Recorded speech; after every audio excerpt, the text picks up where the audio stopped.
लोकशाहीचा बुलंद आवाज रिपब्लिकन वार्ता महाराष्ट्र। चौका घाटात अज्ञात वाहनाच्या धडकेत बिबट्या ठार, नागरिकांना सतत होत होते बिबट्याचे दर्शन। फुलंब्री छत्रपती संभाजीनगर महामार्गावर चौका घाटात अज्ञात वाहनाच्या धडकेत बिबट्या ठार। मागील 1 महिन्यांपासून फुलंब्री तालुक्यातील आळत, वाणेगाव, देवगिरी, साखर कारखाना परिसर, कान्होरी, नागनाथ मंदिर परिसरात तसेच फुलंब्री शिवारात शेतकरी बांधवांना व नागरिकांना सतत बिबट्याचे दर्शन होत होते। तसेच वनाधिकारी यांना सुद्धा बिबट्याच्या पावलांचे ठसे उमटलेले दिसून आले होते। म्हणून वन विभागाच्या वतीने तालुक्यातील वाणेगाव शिवारात जंगलात बिबट्या पकडण्यासाठी पिंजरा लावण्यात आला आहे, परंतु बिबट्याचे दर्शन तालुक्यात विविध ठिकाणी होत असल्याचे दिसून येत होते।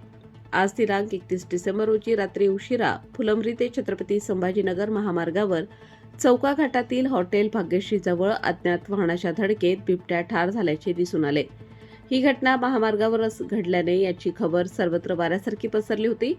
या घटनेबाबत रिपब्लिकन वार्ता महाराष्ट्राचे मराठवाडा उपसंपादक अकबर शहा यांनी चौका येथील वनाधिकारी अजिम शेख यांच्याकडून अधिक माहिती मागितली असता त्यांनी हा एरिया आमचा नसून खुलताबाद वन विभागाकडे आहे व त्या भागातील वनसेवक यांचा फोन नंबर दिला, मात्र तेथे सुद्धा अधिक माहिती मिळू शकली नाही।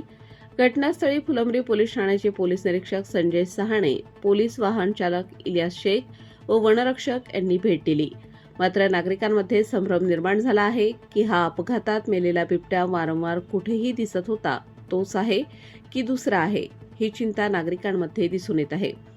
रिपब्लिकन वार्ता महाराष्ट्र वृत्तवाहिनीसाठी औरंगाबाद मराठवाडा उपसंपादक अकबर शहा।